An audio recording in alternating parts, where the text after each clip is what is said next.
පුතේ මේ දවස්වල පරිස්සමින් ගෙදරට වෙලා වැඩ කරගෙන ඉන්න දවස් ටිකේ ඔයාලගේ පුතේ බයෝසිස්ටම් ටෙක්නොලොජි පළවෙනි පාඩම කාලගුණයේ පාඩමට අදාළව පොඩි ප්‍රශ්න විප්‍රත්වයක් පුතේ අපි සාකච්ඡා කරන්න තමයි අද දවසේ බලාපොරොත්තු වෙන්නේ. ඒකේ පුතේ අපි අද දවසේ අපේ පළවෙනි පාඩම කාලගුණයේ පාඩමට අදාළව MCQ ප්‍රශ්න කිහිපයක් සාකච්ඡා කරමු. මොකද ඔයාලගේ පේපරේ MCQ ව්‍යුහගත රචනා සහ රචනා කියන කොටස් තුනකින් සමන්විතයි. අපි පුතේ අද දවසේ අපේ පළවෙනි පාඩමට අදාළ MCQ ප්‍රශ්න කිහිපයක් සාකච්ඡා කරමු. ඊළඟ දවසේදී ඒකට අදාළව තියෙන පුතේ ව්‍යුහගත රචනා සහ රචනා ප්‍රශ්න පත්‍රයට අදාළව පිළිතුරු සාකච්ඡා කරමු. එහෙමනම් මේ වෙනකොට මම ඔයාලට පුතේ පේපරේ දීලා තිබුණේ. එතකොට ඒකට ඔයාලා පිළිතුරු සපයලා තමයි තිබුණේ. අපි පුතේ පුළුල්ව සාකච්ඡා කරමු. ඔය කියන ඔයාලා ලියපු පිළිතුරුත් එක්ක ඇත්තටම අපි කොහොමද සාකච්ඡා කරලා පුතේ තර්ක කරලා උත්තරයක් හරියට ගන්නෙ? ඒ ගණිත උත්තරේ හරිද වැරදිද කියලා කොහොමද අපි බලාගන්නේ කියලා කතා කරලා බලමු. හරිද? එහෙනම් කට්ටිය වැඩේට ලෑස්ති. හරි නේද? පුතේ පේපරේ. එතකොට මේක පාස් පේපර් ප්‍රශ්නවත් එහෙම මොකුත් නෙවෙයි. අපිම පුතේ ඔය කියන විදියට අපේ අදාළ නෝට් එකට ගැලපෙන විදියට හදපු ප්‍රශ්න කීපයක්. එතකොට පළවෙනි පාඩමට අදාළව තියෙන ඔයාලගේ පාස් පේපර් වල ප්‍රශ්න පුතේ අරගෙන තෝරගෙන කරන්න. ඊට අමතරව දෙයක් තමයි පුතේ මෙතෙන්දී අපි මේ සාකච්ඡා කරන එකෙන් බලාපොරොත්තු වෙන්නේ. එහෙනම් පොඩ්ඩක් පුතේ අපේ දැන් ඔය වෙලාව එතකොට පේපරයක් වුණොත් නාම විභාගාංක ඒව ලියන්න ඕනනේ. අපි අද දවසේ ලොකු වෙලාවක් ගන්න පුතේ මේක සාකච්ඡා කරන්න. පළවෙනිම ප්‍රශ්නේ හරිද? ඔයාලට පැහැදිලිව පේනවා. පළවෙනිම ප්‍රශ්නේ පුතේ අහලා තියෙන්නේ තද සුළඟ. ඊට පස්සේ ABCD කියන පුතේ වර්ණ හතරක් දීලා තියෙනවා. ඒකෙදි අපි පුතේ දැන් ටිකක් වෙලාවක් මේ කාලේ තියෙන නිසා විස්තරාත්මකව පුතේ සාකච්ඡාවක් කරමු. මේ කියන වර්ණ හතර හරිද වැරදිද? වැරදි නම් ඇයි වැරදි? ඒ විදිහට අපි සාකච්ඡාවක් පුතේ කරගෙන යමු. දැන් බලන්නකො මෙහෙම. අපි කාලගුණයේ පාඩම යටතේ සුළඟ ගැන කතා කරා. ඒ සුළඟේ පුතේ තද සුළඟ ගැන කතා කරන්න තිබුණා. ඊට අමතරව අපිට කතා කරන්න තිබුණා මද සුළඟ ගැන. හරිද? ඔය කියන මද සුළඟයි ඊට අමතරව තද සුළඟයි දෙන්න ගැන අපි වෙන වෙනම කතා කරා පුතේ කොහොමද ජෛව පද්ධති වලට බලපෑම් ඇති කරන්නේ කියලා. ඕකෙදි පුතේ මට හොඳට මතකයි අපි කතා කරද්දී මෙන්න මේ මද සුළඟත් එක්ක අපි සාකච්ඡාව පුතේ කරගෙන ගියේ එකක් තමයි මද සුළඟ වැදගත් වෙනවයි කිව්ව පරාගණයට. පරාගණ ක්‍රියාවලිය ඔයාලා ඔක්කොම දන්න එකක් නේ පුතේ. ඊට පස්සේ මද සුළඟ වැදගත් වෙනවයි කිව්වා ජීවීන්ගේ දේහ උෂ්ණත්ව පාලනය කරලා දේහ උෂ්ණත්ව සිසිල්ව තියාගන්න. සාමාන්‍යයෙන් දාඩිය දාපු වෙලාවට පුතේ පොඩි කුලම් පාරක් වැදුනහම කූල් වෙනෝනේ. ඒක තමයි මේ කතන්දරේ. ඊටත් අමතරව ශාක විසින් ප්‍රභා සංශ්ලේෂණය කරද්දී පිට කරන ඔක්සිජන් පාත්‍ර වලින් ඉවතට ගෙනිහිල්ලා පාත්‍රවල ප්‍රභා සංශ්ලේෂණයට ඕන කරන කාබන් ඩයොක්සයිඩ් හරිනේ CO2 පාත්‍ර ගාවට ගෙනල්ලා දෙනවා. ඊට පස්සේ හැදෙන ඔක්සිජන් පාත්‍ර වලින් ඉවතට ගෙනිහිල්ලා දානවා. දැන් ශාක පාත්‍රයක් ප්‍රභා සංශ්ලේෂණය කරලා ඔක්සිජන් පුතේ එළියට දාද්දී මේ පාත්‍රේ වටේටම ඔක්සිජන් පිරෙනවා. එතකොට ඊළඟ පාර ප්‍රබල සංශ්ලේෂණය කරන්න කාබන් ඩයොක්සයිඩ්. හරිද? අන්නේ කාබන් ඩයොක්සයිඩ් ටික මෙතෙන්ට ගෙනල්ලා දෙන්නේ මද සුළඟේ. ඔය තුන් දෙන තමයි අපි කතා කරේ මද සුළඟේ වැදගත්කම් විදියට. හැබැයි අපේ ප්‍රශ්නේ අහන්නේ පුතේ තද සුළඟ ගැන. මම බලාපොරොත්තු වෙනවා පුතේ පළවෙනි පාඩමේ තියෙන ගොඩක් වැදගත් තැන් ඔයාලට මතක් කරලා දෙන්න මේ පේපරේ සාකච්ඡා කරද්දී. නිකම්ම ප්‍රශ්නයකට උත්තරයක් අරගෙන යනවට වැඩි ඒක වැදගත් වෙයි. අපේ කාලගුණයේ පාඩම පුතේ තව ටිකක් ඔයාලට මතක් කරගන්න. පාඩම් කරලා තියෙන්නේ ඔයාලා ඒ වුණාට ඒක නැවත නැවත මතක් වෙනකොට ඒක පුතේ ඔයාලට ගොඩක් වැදගත් වෙයි. යම්කෝ ඒ ප්‍රකාශය තියෙනවා තද සුළඟ උත්කුපායන ක්‍රියාවලියට දායක වේ. වැඩි එතනින් ඉවරයි. මොකද ප්‍රශ්නේ මතක නැහැ උත්කුපායනය කියන්නේ මොකක්ද කියලා. ඇත්තටම කට්ටියට මතකද උත්කුපායනය? මේක පුතේ ඔයාලට මතකද මෙන්න මෙහෙම කතාවක් අපි කතා කරා. ඒ තමයි මේ මුහුද තියෙනවා නම් මුහුදු පතුලේ කාබනික ද්‍රව්‍ය තියෙනවා. ඊට පස්සේ මුහුද මතු පිට සාමාන්‍ය විදිහට පුතේ ජලය තියෙද්දී මේ තද සුළං පාරක් මොකද මෝසම් වැසි වගේ දේවල් තියෙනකොට අපි දන්න මුහුද මතින් වේගෙන් හුලං හමනවා. එතකොට මේ හරිය පීඩනේ අඩුයි. ඒත් එක්කම පුතේ මේ මුහුදු පතුලේ පීඩනේ වැඩි. එතකොට පීඩනේ වැඩි තැන ඉඳලා පීඩනේ අඩු තැනට මේ විදියට ජලය ගලාගෙන එද්දී මුහුදු පතුලේ තියෙන කාබනික ද්‍රව්‍යයත් එසවිල පුතේ මේ විදියට මතු පිටට එනවා. ඒක තමයි කිව්වේ මොකද්ද? උත්කුපායන. ඒක නිසා එතකොට ඒ ප්‍රදේශයේ මත්සස්සන වැඩි වෙනවා. ඒ දේවල් පුතේ නෝට් එකේ තියෙනවා අපේ. එතකොට අපි ඔය කියන උත්කුපායන ක්‍රියාවලියට වැදගත් වෙන්නේ තද සුළඟ තමයි. ගෙවිහිට මොකද මතින් හුලඟක් හැරුමට ඕක වෙන්නේ නැහැ. අනිවාර්යයෙන්ම ඔකට වෙන්න ඕන මොකද්ද? තද සුළඟ. එහෙනම් පුතේ මේක හරියි. B බලනකො පාත්‍ර ආසන්නයේ ඔක්සිජන් සාන්ද්‍රණය වැඩි කරයි. හරිද?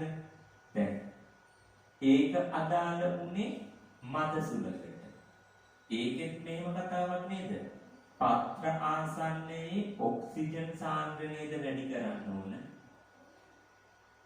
ප්‍රබල සංශ්ලේෂණය කරනකොට පිට වෙන ඔක්සිජන් ටික ඈතට ගෙනිහිල්ලා කාබන් ඩයොක්සයිඩ් නේද ළඟට ගෙනල්ලා දෙනවා. එහෙනම් මේක පට්ටපල් බොරු. මෙන්න මේක තමයි මද සුළඟ මගින් කරන්නේ. හැබැයි මේක කියලා තියෙන්නේ මේක නෙවෙයි. ඔක්සිජන් පැත්තකට ගෙනහිල්ලා කාබන් ඩයොක්සයිඩ් දෙපැයි ගෙනල්ලා දෙන්නේ. මෙතන කියන්නේ පාත්‍ර ආසන්නයේ ඔක්සිජන් සාන්ද්‍රණය වැඩි කරනවා. ඒක බොරු. හරිද?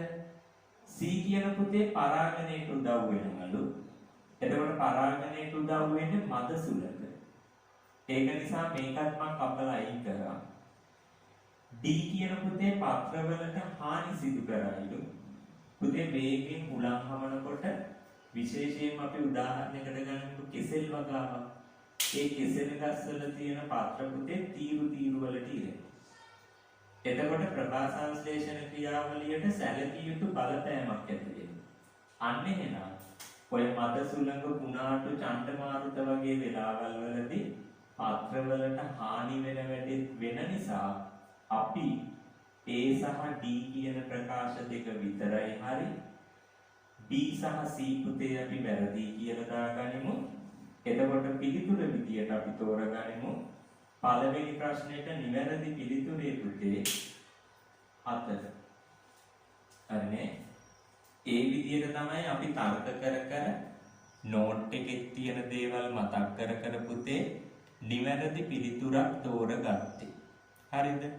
එහෙනම් පළවෙනි ප්‍රශ්නෙට උත්තරේ 4. හරි නේද? පළවෙනි ප්‍රශ්නෙට උත්තරේ 4. අපි දෙවෙනි ප්‍රශ්නෙට යමු. 2. පුතේ මේ සාපේක්ෂාර්ථතාවය ගැන ප්‍රශ්නයක්. එතකොට සාපේක්ෂාර්ථතාව ගැන කතා කරද්දී ඔයාලට මතක් වෙන්න ඕන මෙන්න මෙහෙම එකක්. චුට්ටක් මම එක පෙන්නලා ඉන්නම්. පුතේ මතකද අපි මෙන්න මේ වගේ උපකරණයක් ගැන කතා කරා? දැන් සාපේක්ෂ ආර්ධතාවය. සාපේක්ෂාර්ථතාවයේ මනින උපකරණ පුතේ ගොඩක් වර්ග තියෙනවා. හරිද? ඒකෙන් එකක් තමයි තෙත් බල්බ, වියලි බල්බ, උෂ්ණත්ව මානය. හරිනේ? ඊට පස්සේ ස්ලිංග් ආර්ධතාමානය. තව එකක් අශ්වකේශ ආර්ධතාමානය. මේ තියෙන්නේ වියලි බල්බ උෂ්ණත්වමානය. මේකේ කෙලවර පුතේ රෙදි කෑල්ලක් ගැට ගහලා ජල බඳුනකට දාපු නිසා මේක තෙත් බල්බ උෂ්ණත්වමානය. මේකේ බල්බ් එක කොයි වෙලාවෙත් ජලයෙන් තෙමිලා තියෙන්නේ. එතකොට මේකේ පුතේ වියලි බල්බ උෂ්ණත්වමාන පාඨාංකේ තෙත් බල්බ් එකේ උෂ්ණත්වය පොඩි ප්‍රමාණයක් අඩු වෙනවා තෙත ගතිය නිසා අන්න ඒ උෂ්ණත්වමාන පාඨාංකේ පාඨාංක දෙක අරගෙන ඒ දෙකේ වෙනසත් අපිට හොයාගන්න පුළුවන් වුණයින් පස්සේ කට්ටියට මතකයි නේද? එතකොට පාඨාංක විදියට ගන්න මොනවද පුතේ? වියලි බල්බ උෂ්ණත්වමාන පාඨාංකේ තෙත් බල්බ උෂ්ණත්වමාන පාඨාංකය. ඒකත් අරගත්තට පස්සේ හරිද? ඒකත් අරගත්තට පස්සේ පුතේ ඔයාලට මතකයි මෙන්න මේ වගේ වකුවක් අපි පාවිච්චි කරා. හරිද? ඔය වකුවේ මේ යටට තියෙන පුතේ වියලි බල්බ උෂ්ණත්වමාන පාඨාංක. මේ පැත්තට තියෙන්නේ ඔය වියලි එකයි තෙත් එකයි අතර තියෙන වෙනස 0.5 1 1.5 2 2.5. ඉතින් අපේ ඔය කියන පුතේ ප්‍රශ්නේ විදියට කියනවා එක්තරා ස්ථානයක වියලි හා තෙත් බල්බ පාඨාංක පිළිවෙලින් 32 හා 30. හරිනේ? මේ එක්තරා ස්ථානයක වියලි හා තෙත්. එතකොට 32 කියන්නේ වියලි එක. 30 කියන්නේ තෙත් එක.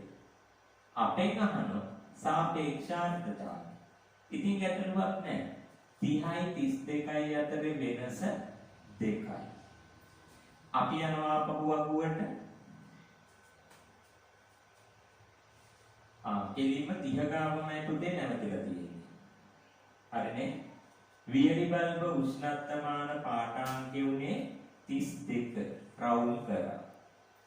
එයාගේ ගාම ඉඳලා අපි පුතේ මෙහෙම මේ පැත්තට ඉරක් ඇඳගෙන යනවා. ඊට පස්සේ පුතේ තෙත් බල්බ් එකේ පාඨාංකය උනේ 30 වෙනස 2යි. ඒ උෂ්ණත්ව වෙනස ගන්න පුතේ උඩ තීරුවේ මෙන්න. එයාගේ ගාවින්දා අපි යනවා පහළට. ඔය දෙන්න කැපිච්ච තැන මෙන්න මෙතනනේ. එතන පාඨාංකෙ තියෙන්නේ 86යි. හරිද? ඒක තමයි අපි පුතේ ප්‍රතිශතයක් විදියට එදා දවසේ සාපේක්ෂ ආර්ධතාවය 186 කියලා ගන්න. හරිනේ? තියරි වලදී පුතේ මේක ඔයාලට හොඳට පැහැදිලි කරලා ඇත්තේ. මේ පැත්තේ තීරුවෙන් ගන්න වියලි බල්බ උෂ්ණත්වමාන පාඨාංකේ, මේ පැත්තෙන් ගන්න තෙත් එකේ වියලි එකේ වෙනස. මෙහෙම එනකොට පුතේ ඒ දෙන්න හම්බ වෙන තැන තියෙන එක තමයි අපි සලකන්නේ සාපේක්ෂ ආර්ධතාවයේ විදියට.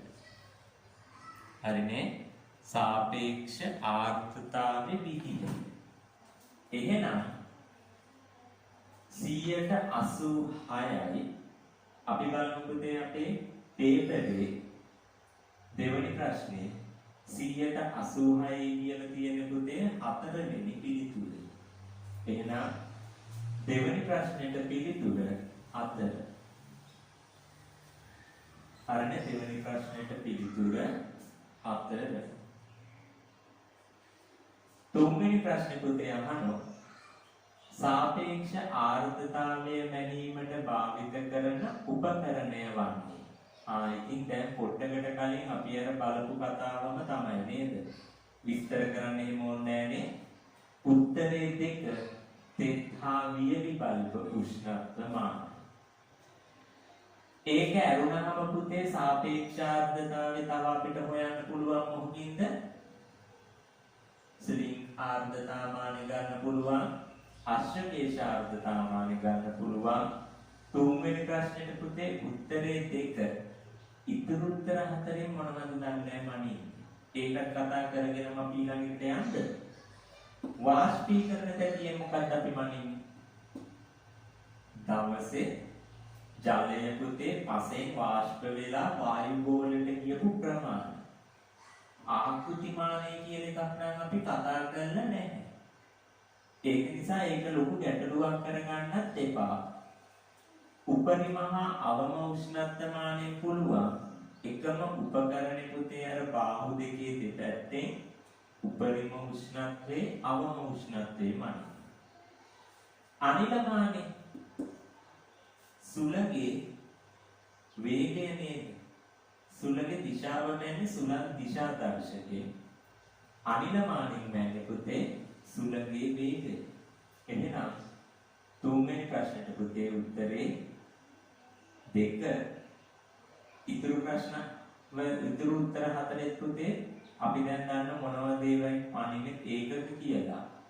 4 වෙනි එකේ ලස්සන වැදගත් දෙයක් තියෙන පුතේ කතා කරන්න. මම මෙන්න මෙතන චුට්ටකට ගන්නම්කෝ. අපි ප්‍රධාන දේශගුණික සාධකයක් විදියට ගත්ත නේද ආලෝකය.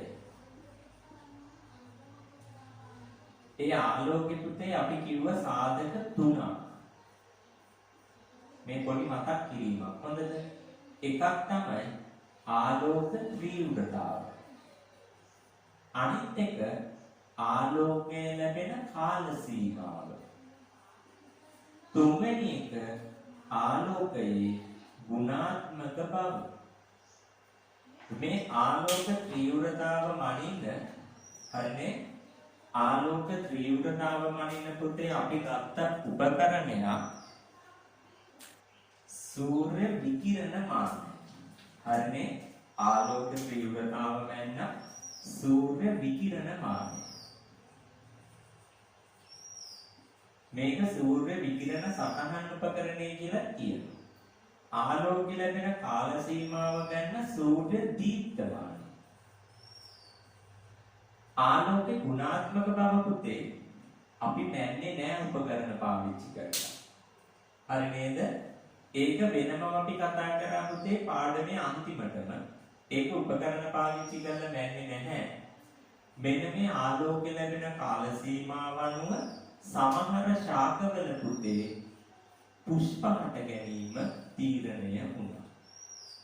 පුෂ්ප හට ගැනීම.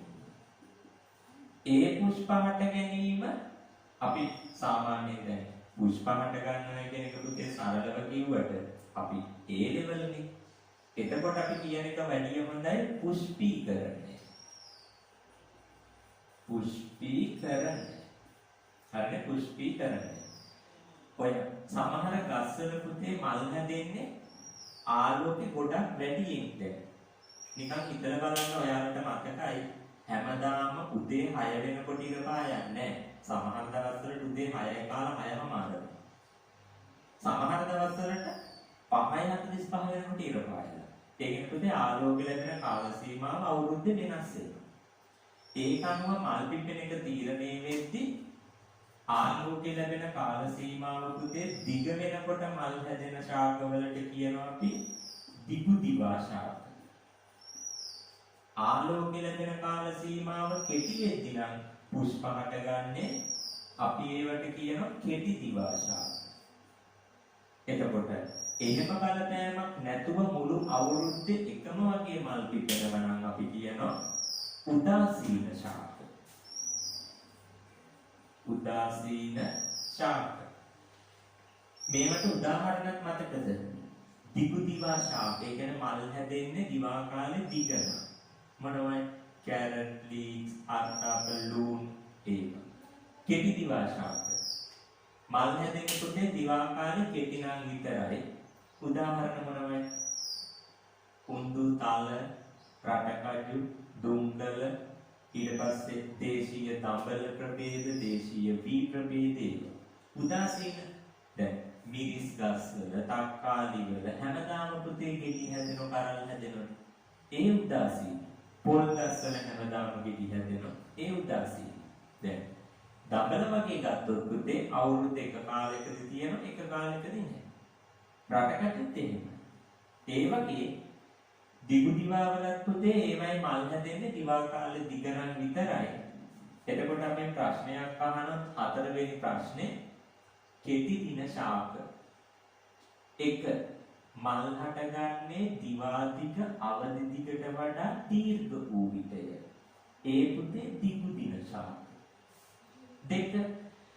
මල් හටගන්නේ දිවා දිග අවදි දිගට වඩා කෙටි වූ විටය.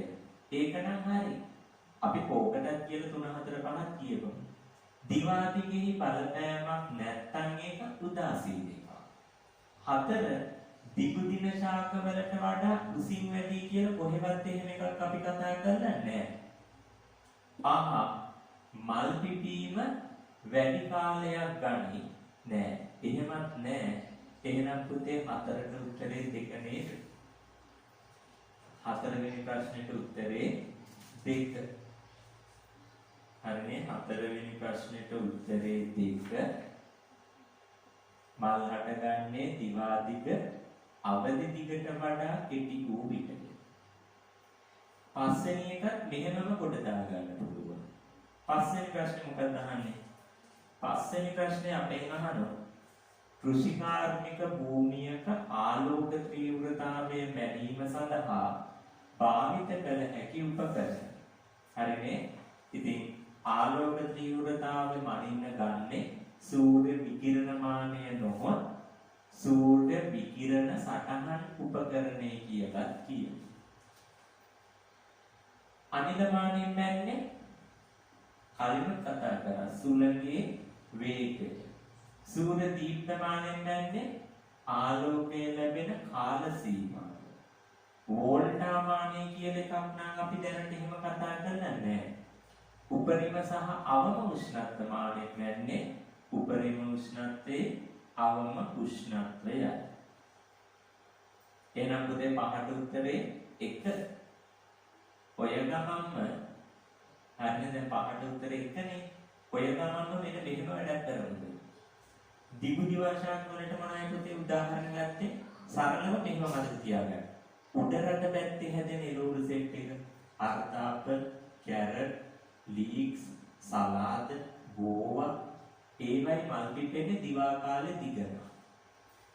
කෙටි දිවා දුම්කල, තල, රටකජු, උඳු, දේශීය දඹල ප්‍රභේද ඒ දේවල්. දැන් ඔක කතා කරගන්නකු ගමන්ම නිසා පුතේ ඔයාලා චුට්ටක් අපි ඕකේ අන්ද 13 වෙනි ප්‍රශ්නෙට. දැන් ඕක ආපහු නැත්නම් අපිට කතා කරන්න වෙනෝනේ. අපි ওই ගමන්ම යමු පුතේ 13 වෙනි ප්‍රශ්නෙට. හරි. 13 වෙනි ප්‍රශ්නේ අහනවා දිගු දින ශාකයක් වාගේ. උඳු කියන්නේ කෙටි දින ශාකයකට උදාහරණයක්. ලෝණු කියන්නේ දිගු දින ශාකයකට උදාහරණයක්. රටකජු කියන්නේ කෙටි දින ශාකයකට උදාහරණයක්. මිරිසල පුතේ හැමදාම මල් පිපෙන කරල් හැදෙන උදාසීන ශාකයක්. බෝංචිත් අපි පුතේ ගන්නේ උදාසීන ශාකයක් විදියට. අවුරුද්ද පුරාම බෝංචි කරල් හැදෙනවා. එහෙනම් මේ ගමම පුතේ 13 වෙනි ප්‍රශ්නෙට උත්තරේ අපි තෝරගන්න ගියොත් දෙවැනි උත්තරේ ලූණු නේද එන්නේ? 13 වෙනි ප්‍රශ්නෙට උත්තරේ එන්නේ දෙවැනි උත්තරේ ලූණු. 13 වෙනි ප්‍රශ්නෙට උත්තරේ පුතේ ලූණු. ආපහු රිවර්ස් එකට යන්න. පස්වෙනි එකෙන් තමයි අපි නතර කළේ. පස්වෙනි එකට උත්තරේ උනේ 1. හයවෙනි එකට යම් පුතේ 6. දෛනික වාෂ්පීකරණ උත්සේදනයේ මිලිමීටර් 5ක් වන ප්‍රදේශයක පිහිටි හෙක්ටයාරයක බඩඉරිඟු වගාවට දිනකදී යෙදිය යුතු ජල පරිමාණ විය යුතුයි. මේක මෙහි ඔයාලගේ 6 7 වගේ නාගි කෙනෙක් මල්ලි කෙනෙක් ගෙදර හිටියොත් පෙන්නන්න එපා පුතේ. මොකද දන්නද හේතුව? ඒගොල්ලෝ හිතාවේ මේ 6 7 තියෙන පොඩි ඒවත් ඒ ලෙවල් වලට අහන්නේ නැහැ කියලා. ඒක නිසා ලැජ්ජයිනේ. ඒ ඔක්කොටම වැඩි යහපන් උත්තරේ වැරදිලා තිබුණොත් අතරමර විලැජ්ජාව. ඒක නිසා පුතේ මේ ෂේප් එකේ එහෙම නාගි කෙනෙක් මල්ලි කෙනෙක් ඉන්නවා නම් අහුවෙලා තියන්නත් එපා. වැරදිලා හරි ඔක උත්තරේ වැරදුනොත් ඒක ඊට එහා පැත්තකට යනවා. එහෙම වුණොත් අපි මේක බලමුකෝ. හෙක්ටයාර එකක් කියන්නේ පුතේ දැන් ඉඩමක්නේ. අපි ඔක කතා කරලා තියෙන හෙක්ටයාර එකක් කියන්නේ වර්ග මීටර වලින් ගත්තොත් පුතේ 10000. වර්ග මීටර වලින් ගත්තොත් 10000. ඒක ඔයාලා අනිවාර්යයෙන්ම පුතේ දැනගෙන සිටිය යුතු කරුණක්. දන්නේ නැත්නම් දැන් හරි ඒක කටපාඩම් කරලා තියාගන්න. හෙක්ටයාර එකක් කියන්නේ වර්ග මීටර 10000. ඔක ගොඩක් වැදගත් වෙනවා ඉස්සරහට යද්දී. මේක ශ්‍රේෂ්ඨඵලයක් නේ පුතේ. ඔය කියන ශ්‍රේෂ්ඨඵලේ උත්සේදනයේ මිලිමීටර් 5ක්. උත්සේදනය කියන්නේ අපි හිතමුකෝ මෙහෙම මේ ප්‍රදේශයෙන් ජලය මිලිමීටර් 5ක් උසට වාෂ්ප වෙලා වායු ගෝලයට එකතු වෙලා. එතකොට මේ කියන ශ්‍රේෂ්ඨඵලේ ජලය මිලිමීටර් 5ක් උසට වාෂ්ප වෙලා වායු ගෝලයට එකතු වෙලා නම් මේ තියෙන්නේ ශ්‍රේෂ්ඨඵලයක් නම් පුතේ ඔය ශ්‍රේෂ්ඨඵලේ උසෙන් ගුණ කරා නම් එනෝ නේද පරිමාව. පරිමාව සමානයි ශ්‍රේෂ්ඨඵලය ගුණ කිරීම උස. සරල සමීකරණයක් නේ. ඉතින් ඔගේ ශ්‍රේෂ්ඨඵලයේ එන්නේ වර්ග මීටර 10000 නේද? උස කොච්චරයි කියලා තියෙන්නේ? මේක එතකොට පුතේ වර්ග මීටර. වර්ග මීටර. මම මෙහාට කළ ගන්නවා හොඳද? වර්ග මීටර 10000යි. උස මිලිමීටර 5යි. මිලිමීටර 5යි. ඉතින් ප්‍රශ්නේ මොකද තියෙන්නේ? ඔතන වර්ග මීටරුයි මිලිමීටරුයි තියාගෙන පුතේ ඔක හදන්න ගියොත් ගැටලුවක් එනවා. අපි මොකෝ කරන්නේ? මිලිමීටර මීටර කරනවා. කාගෙන් යහන්නේ ගෙදරින් හතේ පන්තියේ නාගිගේ මල්ලිගේ එහෙම නුඹත් ලැජ්ජයිනේ. ඇත්තටම නුඹත් ඒගොල්ලෝගේ තමයි අහන්න මතකේ. මිලිමීටර මීටර කරන්න නම් පුතේ 1000න් බෙදන්න ඕන. මතකයිද ඕක? O level කියලා විභාගයක් තිබුණානේ. ඒ O level විභාගෙට තිබුණ ගණිතය කියලා විෂයක්. ඕකට තමයි ඉතින් අවුල තියෙන්නේ. මතකද දන්නේ එහෙම. ගණන් කියලා විෂයක් තිබුණා. ඕකේ එකතු කිරීම, ගුණ කිරීම ඔය එහෙම දේවල් තිබුණා. ඒව නිකන් මතක තියාගන්න. හොඳද? මේක උත්තරේ ගන්නකො. 0.3ට 0.3යි කරා 10 ගුණ කිරීම 5. මෙතන එතකොට දැන් තියෙන මීටර 10 5ක් 50යි. මීටර මෙතන වර්ග මෙතන තව එකක් තියෙන නිසා පුතේ උත්තරේ එන්නේ ඝන මීටර 50යි. එහෙනම් 6 වෙනි ප්‍රශ්නෙට උත්තරේ පුතේ 4 නේද? ඔව් 6 වෙනි ප්‍රශ්නෙට උත්තරේ පුතේ 4. ලේසියිනේ. 6 වෙනි ප්‍රශ්නෙට උත්තරේ 4 ඇත්තටම ලේසි.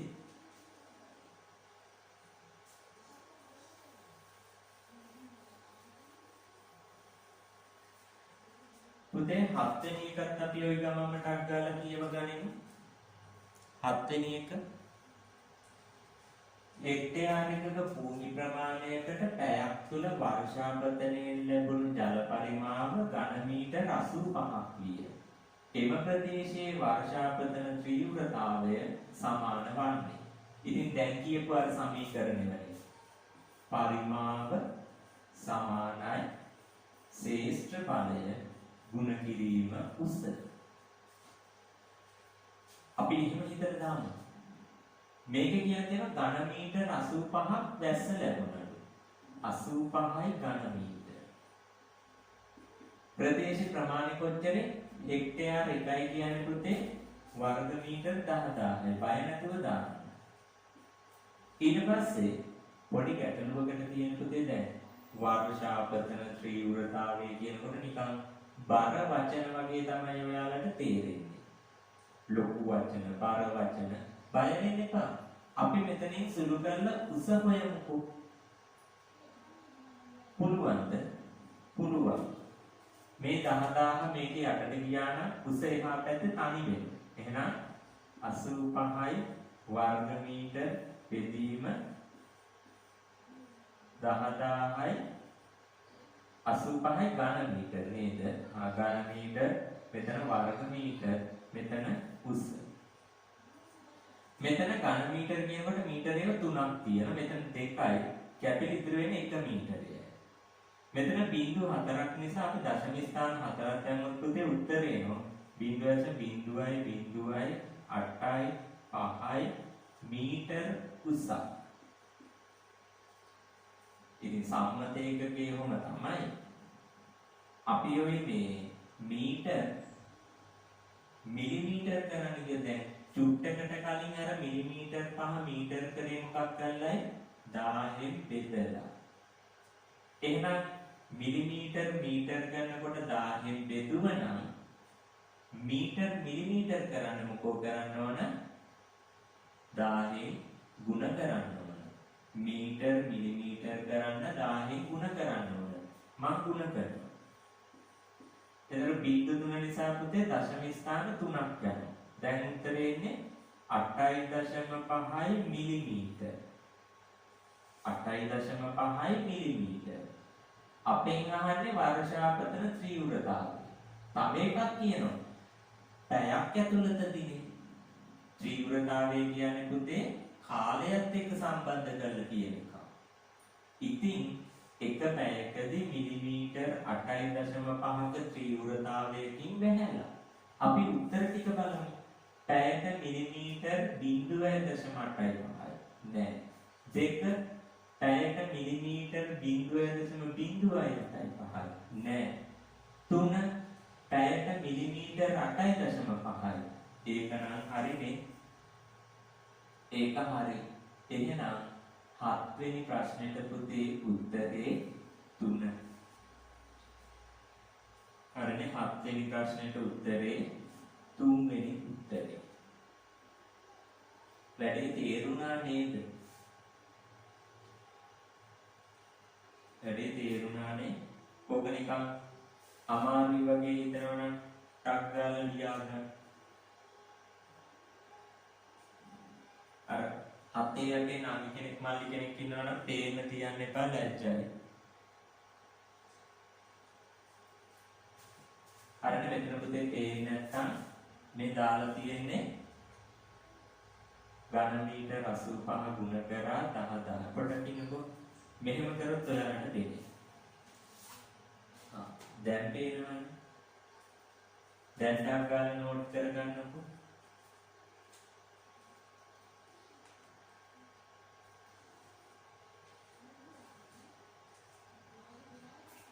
මෙතන තියෙන පුතේ 8.5. හරිනේ 7ට උත්තරේ එතකොට 3. හරි නේද? 7ට 3.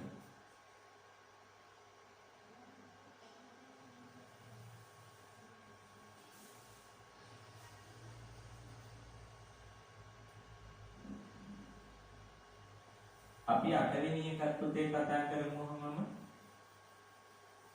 8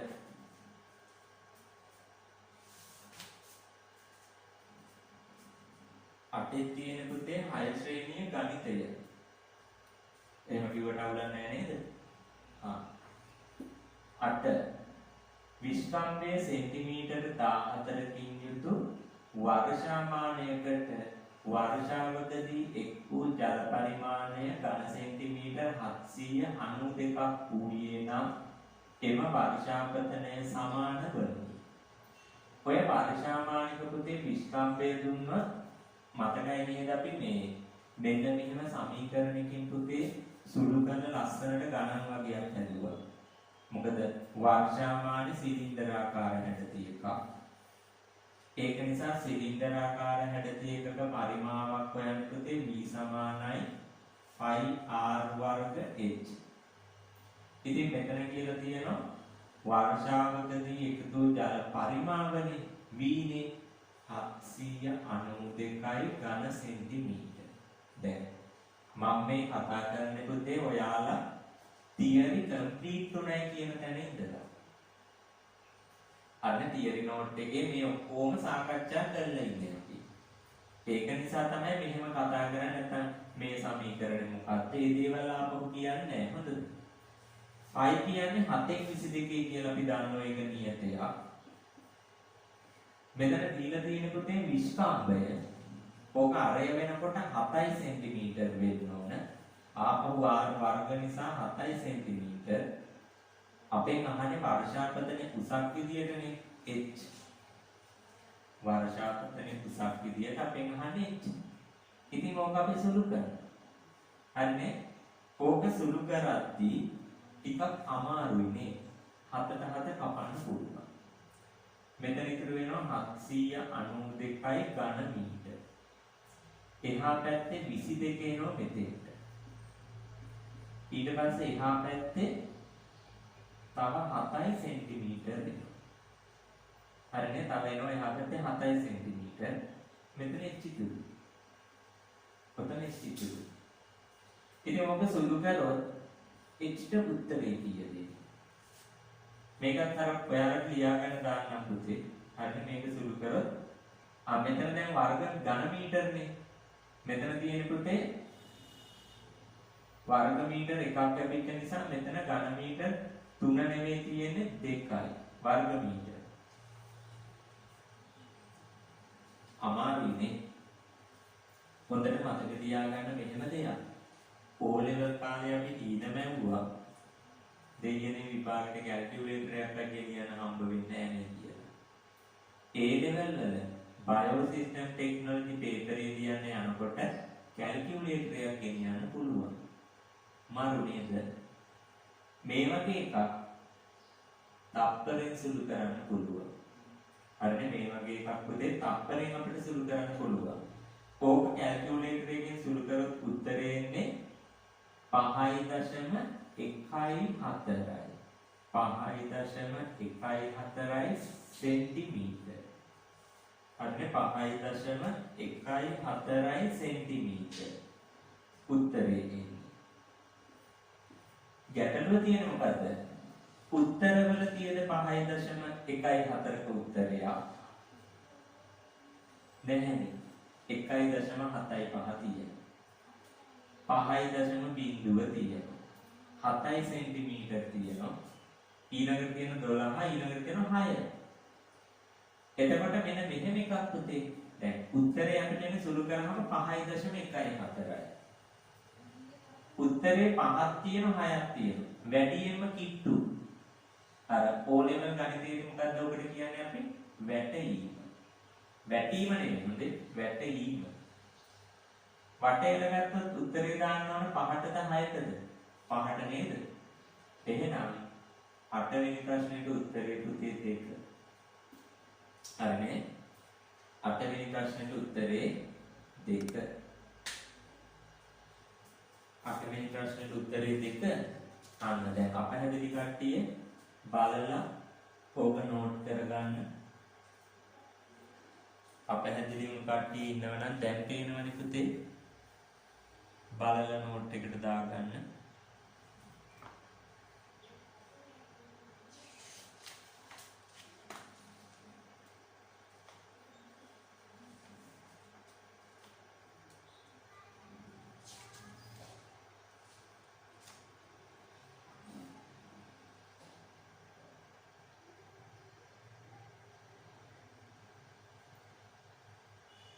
හරිද?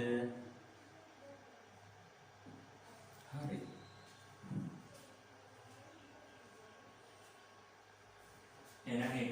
කිව්වා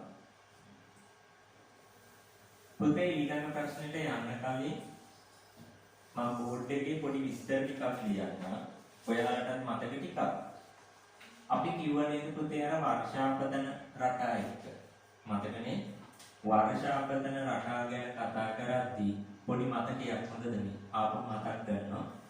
වර්ෂාපතන රටා එක ගත්තොත් පුතේ අපි කතා කරලා තියෙනවා අපේ ලංකාවට මාර්තු මාසේ අප්‍රේල් මාසේ දෙකේ වහින වැස්සට අපි කියන පුතේ සංවහන වැස්ස. සංවහන. ඕකටම තානමකුත් කිව්වා අන්තර්මෝසම් 1. අන්තර්මෝසම් 1 කියලා අපි රෝම ඉලක්කමෙන් දැම්මා. ඊට පස්සේ දැන් අප්‍රේල් වලින් පස්සේ පුතේ මැයි මාසේ ඉඳන් සැප්තැම්බර් වෙනකම්. හරිනේ? අප්‍රේල් වලින් පස්සේ මැයි මාසේ ඉඳන් සැප්තැම්බර් වෙනකම්. පැහැදිලි වෙන්න ඕන නිසා මම රතු පාටින් ලියන්න.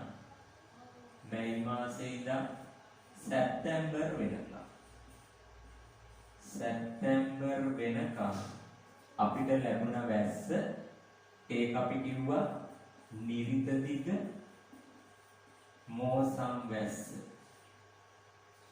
සැප්තැම්බර් වලින් පස්සේ පුතේ ඔක්තෝබර් මාසේ. ඔක්තෝබර් සහ නොවැම්බර්. ඔක්තෝබර් සහ නොවැම්බර්. නොවැම්බර් මාස දෙකේ වැස්සට අපි කිව්වා ඒ සංවහනමයි. ඕකට ආපහු කිව්ව පුතේ අන්තර්මෝසම් 2. නොවැම්බර් වලින් පස්සේ පුතේ දෙසැම්බර් නේ. දෙසැම්බර් ඉඳන් පෙබරවාරි වෙනකම් තිබුණ අපේ ලංකාවට ඊසාන දිග මෝසම් වැස්ස. ඕක අනුව තමයි ලංකාවේ පුතේ භෝග වගා කරන එක තීරණය කරේ. එතකොට මේ කියන මාර්තු මාසෙ ඉඳලා සැප්තැම්බර් වෙනකම් මෙන්න මේ කාලෙට අපි කිව්වා යලද මහද? මොන? යල කණ්ඩය. ඊට පස්සේ ඔක්තෝබර් ඉඳන් පුතේ පෙබරවාරි වෙනකම් මහ කණ්ඩය. ඔන්න ඕකත් එක්ක නේද අපේ ඊළඟ ප්‍රශ්නේ අහලා තියෙන්නේ. 9 වෙනි ප්‍රශ්නේ පුතේ අපෙන් අහනවා යල කණ්ඩය සාමාන්‍යයෙන් යලකන්නේ කියන්නේ අහන්නේ. පළවෙනි උත්තරේ තියෙනවා සැප්තැම්බර් මාස සිට පෙබරවාරි මාස අගතේ. සැප්තැම්බර් ඉඳන් පෙබරවාරි.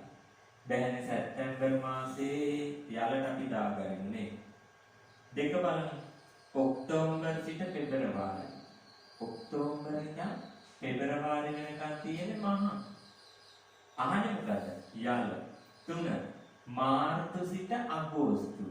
සැප්තැම්බර් එතකොට අතෑරිලා. තව යම්කෝ මාර්තු සිට සැප්තැම්බර් වෙනකන් යලලු. ඒක නම් හරිනේ. අප්‍රේල් ඉඳන් ඔක්තෝබර් කියනකොට ඒක ගැලපෙන්නේ නැහැ. එහෙනම් ඔයාලගේ 9 වෙනි ප්‍රශ්නේ පුතේ අහනවා යලකන්නේ සාමාන්‍යයෙන් මොකක්ද කියලා. ඉතින් යලකන්නේ තියෙන්නේ මාර්තු ඉඳන් සැප්තැම්බර් වෙනකන්. 9 වෙනි ප්‍රශ්නෙට උත්තරේ 4. 9 වෙනි ප්‍රශ්නෙට උත්තරේ 4. මේවා නෝට් වල තියෙනවා. හරි නේද? හරි මේවා නෝට් වල තියෙන ඒවා. 9 වෙනි ප්‍රශ්නෙට උත්තරේ 4. අපි 10 වෙනි එකටත් යමුකෝ. 10 වෙනි ප්‍රශ්න. 10ක් දන්න එකක් උතේ. පහත සඳහන් එක් පරාමිතිය මැනීම සම්බන්ධයෙන් නිවැරදි උපකරණය දැක්වෙන වර්ණය තෝරන්න. 10 වෙනි ප්‍රශ්නේනේ ආර්ද්‍රතාවය මනින්නේ 6ගේ උපරිම උෂ්ණත්වමානය නෙවෙයි. මොකක් කියන්නේ? තෙත් බල්බ වියලි බල්බ එක දන් දුන්නා නම් හරි. එක බෑ. ආලෝකය ලැබෙන කාල සීමාව මනින්නේ සූර්ය විකිරණ නෙමෙයි සූර්ය දීප්තමාන. වර්ෂාපතන ගැන කතාවත් පුතේ වර්ෂාමාන වර්ග දෙකක් කතා කරන්නේද. එක සරල වර්ෂාමාන, දෙක ස්වයංක්‍රීය වර්ෂාමාන. සරල වර්ෂාමානයේ මනින්න පුළුවන් ගුණය අපිට වර්ෂාපතන ප්‍රමාණය විතරයි. ස්වයංක්‍රීයකේ වර්ෂාපතන ප්‍රමාණය, වර්ෂාපතන තීව්‍රතාවය, ඊට පස්සේ තව ලියුව අපි වර්ෂාපතනය ලැබුණු වේලාව. ඔන්නෝයි කියන තුනම පුළුවන් ස්වයංක්‍රීයකේ වයින්. සරල එකේ වර්ෂාපතන ප්‍රමාණය විතරයි. ස්වයංක්‍රීය වර්ෂාමානයේ වර්ෂාපතන ප්‍රමාණය, වර්ෂාපතන තීව්‍රතාවය සහ දිනයේ වර්ෂාව ලැබුණු වේලාව මැන. තුනේ කියනවා වර්ෂාපතන තීව්‍රතාව මනින්න පුළුවන් සටහන් වන වර්ෂාමානය. ඉතින් සරල වර්ෂාමානයට කියන තව නමක් තමයි සටහන් නොවන. සටහන් නොවන. ස්වයංක්‍රීයකට කියනවා සටහන් වන. ස්වයංක්‍රීයකට කියන සටහන් වන ආකාරයේ වර්ෂාමානය. එහෙනම් පුතේ තුන්වෙනි ප්‍රශ්නෙට අපේ 10 වෙනි ප්‍රශ්නෙට උත්තරේ 3 හරි 4 බලමු. සුළඟේ තීව්‍රතාවය නෙමෙයි නැන්නේ සුළඟේ වේගයේ සුළං හමන දිශාව. ආලෝක තීව්‍රතාවය වෙන්නේ සූර්ය විකිරණ මානෙ, මේක දීලා තියෙන සූර්ය දීප්තමාන.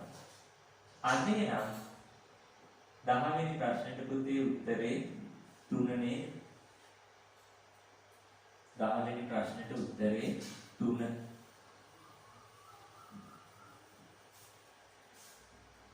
අපි පුතේ පළවෙනි පාඩමේදී කාල ගුණය ගැන ගොඩාක් ලොකුවට විස්තර කතා කරනෝනේ. ඒ එහෙම කතා කරද්දී කාල ගුණ මධ්‍යස්ථාන ගැන කතා කරද්දී ඒ කාල ගුණ මධ්‍යස්ථානයේ පුතේ තියෙන උපකරණ බර ලෝඩ් එකක්. ඒ ඔක්කොම වෙන වෙනම ගන්නවට අමතරව අපිට ලේසි අද වර්තමානයේ ඒ ඔක්කොටම පුතේ සංවේදක හයි කරපු සෙන්සර් තියෙන. එහෙම කිව්වොත් දන්නනේ. සෙන්සර් තියෙන විදියට හයි කරපු පුතේ ස්වයංක්‍රීය කාලගුණ මධ්‍යස්ථාන තියෙනවා. හරිද? වර්තමානයේදී පුතේ ස්වයංක්‍රීය කාලගුණ මධ්‍යස්ථාන තියෙනවා. ඔය කියන අපේ සාමාන්‍ය කාලගුණ මධ්‍යස්ථාන තියෙන සියලුම සාධක පුතේ ස්වයංක්‍රීයව සටහන් වෙලා තොරතුරු ලබා දෙනවා. මේ තියෙන්නේ ඒ වගේ එකක්. අපි බලමු. මෙන්න මේ තියෙන්නේ ඒ වගේ එකක්. ඒ කියන්නේ ඇත්තම එකක් ඕකේ. හැම එකටම පුතේ සෙන්සර් තියෙනවා, සංවේදක. සංවේදක තියෙනවා. ඊට අමතරව මේකේ දැන් ඔය සංවේදක එකතු කරලා ඔක්කොම තොරතුරු ගබඩා කරන දත්ත ගබඩාවක් තියෙන data logger එකක්. ඊට අමතරව මේක වැඩ කරන්න පුතේ දැන් data logger එකක් කියනකොට දත්ත එක්ස්ප්‍රෙස් කරන්න අනිවාර්යෙන් විදුලි බලය අවශ්‍යයිනේ. ඒකට සූර්ය පැනලයක් හයි කරලා තියෙනවා. අර ඒකට වෙනම සූර්ය පැනලයකුත් පුතේ හයි කරලා තියෙනවා. හරි නේද? අන්න එතකොට ඔය කියන ස්වයංක්‍රීය වර්ෂාමාන ගැන තමයි පුතේ අපෙන් අහන්නේ. හරි පුතේ. එතකොට දැන් ඕකේ ගොඩක් වැදගත් දේවල් තියෙනවා. විදුලිය දෙන්නේ සූර්ය පැනලේ. හැබැයි හදිසියෙන් හරි දිගටම වැස්සොත් ඕකේ පුතේ සූර්යාලෝකේ නැති වුණොත් විදුලි බලය උත්පාදනය වෙන්නේ නැති නිසා රැහැන්ගත මාර්ගවලින් විදුලි බලය දෙනවා. ඕනනම් ටර්බයින් එකක් හයි කරන්න පුළුවන්. මේක පුතේ අර උපකරණ ඔක්කොම හයි කරලා තිබුණේ උස කණුවක. ඒකට කුඹ ගහක් කියලා. ඊට අමතරව මේකේ තියෙන පුනරාරෝපණය කියන්නේ charge කරන්න පුළුවන් බැටරියක්. ඔයාලා විශේෂයෙන් පුතේ ස්වයංක්‍රීය වර්ෂාමාන ගැන නෝට් එකේ බලා ගන්න. හොඳද? අර සාමාන්‍ය කාලගුණ මධ්‍යස්ථානික නැති එකක් මේකෙදි කතා කරා. සාමාන්‍ය කාලගුණ මධ්‍යස්ථානයේ අපි බලාකුළු වල උසමනින් එකක් ගැන කතා කරේ නෑ. හැබැයි මේකෙදි අපි ඒක ගැන කතා කරා. ක්ලිනෝමීටර් කියලා සංවේදකයක් තියෙනවා. ඒකෙන් පුතේ බලාකුළු වල උස මනින්න පුළුවන්. හරිද? එහෙනම් 11 වෙනි ප්‍රශ්නේ. ස්වයංක්‍රීය කාලගුණ මධ්‍යස්ථානයක් සම්බන්ධ ප්‍රකාශ වලින් අහන්නේ අසත්‍යයක. එය පිහිටවීමට අවශ්‍ය භූමි ප්‍රමාණය කුඩායි. ඔව් බොහොම චූටියක් ඕන. 2 සියලු පාඨාංක ස්වයංක්‍රීයව සටහන්නේ. හරි. 3 පාඨාංකවල නිර්වද්‍ය බව ඉහළයි. ඔව්. එයට අවශ්‍ය බලය සැපයන්නේ එහි ඇති සූර්ය පැනලය හරහා පමණි. හොඳටම වැස්සොත් නැත්නම් අපි හිතමු හිමපතනය වගේ වෙන පැත්තක් වුණත් පුතේ මේකට වෙනමත් අපි පවර් සප්ලයි එකක් දෙනවා. හොඳද? ඒක වැරදි. 5 මේ ඉදිමහන් භූමියක පිහිට විය යුතුය. එහෙම නැත්නම් ඉතින් කාලගුණික තොරතුරු ගන්න කී කාමරය ඇතුලේ පිහිටවල වැඩක් නැහැනේ. එහෙනම් පුතේ 11ට උත්තරේ අපි ගනිමු. 4 තමයි වැරදි. හරිනේ අසත්‍යක විදියට පුතේ ගන්න වෙන්නේ අපිට 4. 4 වෙනි. හරි. ඊට පස්සේ 12 වෙනි ප්‍රශ්නේ 11ට උත්තරේ 4 12. මේක මොකද්ද? සරල වර්ෂාමාන. මේක සූර්ය දීප්තමානය. මේක සුලං දිශා දර්ශකය. මේක සාපේක්ෂාර්ධතා මානවල එක වර්ගයක් වන තෙත් බල්බ වියලි බල්බ උෂ්ණත්වමාන. මේක උෂ්ණත්වමානවල එක වර්ගයක් වන 6ගේ උපරිම සහ අවම උෂ්ණත්වමාන. ඉතින් එතකොට අපෙන් අහන්නේ ඕක ABCD පිළිවෙලින් හඳුනා ගන්න. ඒ සරල එක උත්තරේ බලමු. සරල වර්ෂාමානය හරි. දෙකට තියෙන සූර්ය විකිරණමානයම වැරදි. මොකෝ B කියන්නේ සූර්ය මොකද්ද? දීප්තමාන පුතේ. එහෙනම් එක උත්තරේ අයින් කරා. දෙකට යන්නකෝ. සරල වර්ෂාමානය හරි. සූර්ය දීප්තමානය හරි. සුලං දිශා දර්ශකයේ නෙවෙයි අනිලමානය. සුලං දිශා දර්ශකයේ තිබුණ ඊතලයක් නේ. දෙවෙනි උත්තරේ අයින් කරා. 3 සරල වර්ෂාමානය හරි. සූර්ය දීප්තමානය හරි. අනිලමානය හරි. ආර්ද්‍රතාමානය හරි තමයි. හැබැයි ආර්ද්‍රතාමාන වල තෙත් බල්බ වියලි බල්බ උපරිම හා අවම උෂ්ණත්වමානය කියන එකත් හරි තමයි. හැබැයි මෙතන ආර්ද්‍රතාමාන සෙට් එකක් තියෙන නිසා අපි තව චුට්ටක් බලමු උත්තර පුතේ. 4 සරල වර්ෂාමානය හරි. සූර්ය විකිරණමාන නෙවෙයි සූර්ය දීප්තමාන 4 අයින් කරා. 5 සරල වර්ෂාමාන හරි. සූර්ය දීප්තමාන හරි. අනිලමාන හරි. තෙත් හා වියලි බල්බ උෂ්ණත්වමාන හරි. උපරිම හා අවම උෂ්ණත්වමාන හරි. පුතේ තුන්වෙනි ප්‍රශ්නේ තුන්වෙනි උත්තරේ පස්වෙනි උත්තරේ එක හා සමානයි. වෙනසකට තියෙන්නේ තුන්වෙනි උත්තරේ මෙතන තියෙන්නේ ආර්ද්‍රතාමාන පුතේ D වලට. හරි. පස්වෙනි උත්තරේ කෙලින්ම ආර්ද්‍රතාමාන වල වර්ගේ නමම දාලා තියෙනවා. වර්ගයේ නමම දාලා තියෙනවා. ඒ කියන්නේ පුතේ ඇත්තටම හරි උත්තරේ වෙන්න ඕන 5. පොදුවේ තියෙන නම නෙවෙයි හරියටම උපකරණ නමයි බලාපොරොත්තු වෙන්නේ. විභාගෙදි එහෙමම තමයි. ඒක නිසා අපි පුතේ ඒකේ පිළිතුර ගනිමු. 5 වෙනි පිළිතුර තමයි නිවැරදි පිළිතුර කියන්නේ.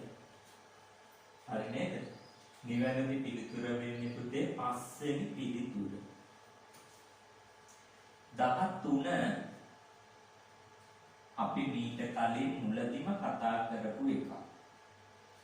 14 පෙරවරු 8:30යි පස්වරු 3:30යි ලෙස දිනකට දෙවරක් පාඨාංක ලබා ගන්නා කාලගුණික බලන්නකෝ. අපි චුට්ටක් මම මතක් කරගෙන පුතේ දිනකට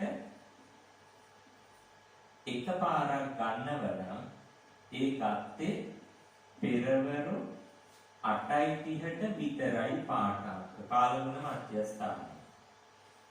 දිනකට මේ චුට්ටක් මතක් කරන හොඳද?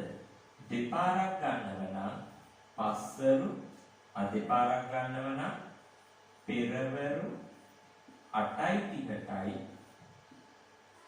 ඊට අමතරව පස්වරු 3:30ටයි දෙපැත්තෙදිම පුතේ අපි පාඨාංක ගත්තා.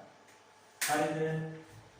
එතකොට ඔය කියන පාඨාංක ගණිති පුතේ අපි දිනකට දෙවරක් ගන්න පාඨාංක වල ගත්ත උපකරණ තුනක එකක් පාංශු උෂ්ණත්වමාන. පාංශු උෂ්ණත්වමානය ඊට පස්සේ තව ගත්ත අපි පුතේ පාංශු උෂ්ණත්වමානයි सापेक्ष आर्द्रतामानයි सापेक्ष आर्द्रतामानයි वायुगोलीय पीडन वायु पीडनमान තුනයි. ඉතුරු සියලුම කට්ටියක ගත්තේ පුතේ පෙරවරු 8:30ට දවසට එකපාරයි. මේ උදේ 8:30යි හවස 3:30යි. හරිනේ? ඒ දෙකට ගත්තේ පුතේ මේ තුන් දෙනාගේ විතරයි. හරි නේද? මේ තුන් දෙනාගේ විතරයි. ඒක නිසා මේ තුන් දෙනාගේ බලමුකෝ 8:30යි 3:30යි දෙවරක් ගන්න කාලගුණික උපකරණ. තව එකක්. මේක ගන්න ඒවා අපි සටහන් කරන්නේ ඊට කලින් දවසේ දිනේ දාලා. මේක එදා දවසටම දාලා තමයි පුතේ පටන් ගන්න. ඒ කියන්නේ ලකුණු කරන්නේ. අන්න එහෙනම් මේකෙදී අපි බලමුකෝ ආර්ද්‍රතාමානය සාපේක්ෂ ආර්ද්‍රතාවයේ මනින ආර්ද්‍රතාමානය ගත්තොත් ඇත්තනේ මේ දෙකේදීම පාඨාංක ගන්න. දෙක රසතිය වායු පීඩනමානය කියන්නේ වායු පීඩනමානවල වර්ග එකක්. මොකද දැන් සාපේක්ෂ ආර්ද්‍රතාවවල පුතේ වර්ග තුනක් තිබුණනේ. තෙත් බල්බ වියලි බල්බ අශ්‍රකේශ ආර්ද්‍රතාමානය සහ ස්ලිං ආර්ද්‍රතාමානය. හරිද? ඒත් එක්කම වායුගෝලීය පීඩනයේ මන්න පීඩනමාන තිබුණා. අශ්‍ර පීඩනමාන දෙකක් ගැන කතා කරා. එකක් රසදිය වායු පීඩනමානය අනිත් එක නිර්ද්‍රව වායු පීඩනමානය. දැන් අර කලින් එකේ උත්තරේ මතකයිනේ.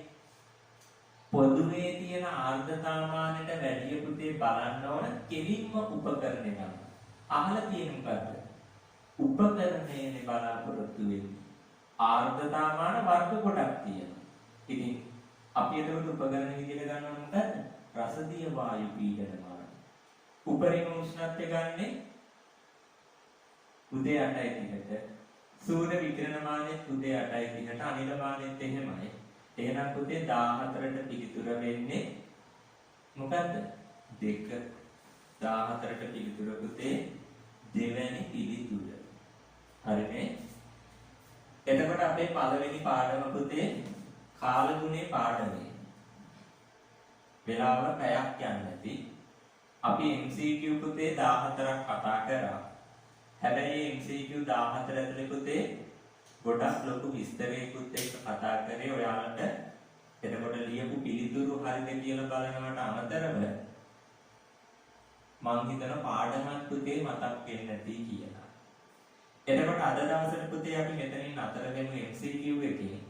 මේකෙම තියෙන ව්‍යුහගත රචනා සහ රචනා කොටස් කීපයක්. අපි ඒ ටිකත් පුතේ ඊළඟ දවසේදී මේ විදියටම සාකච්ඡා කරමු. එහෙමනම් පරිස්සමින් ගෙදරට වෙලා ඉන්න පුතේ වැඩ ටික කරන්න. ඔයාලා සියලුම දෙනාට බුදු සරණයි.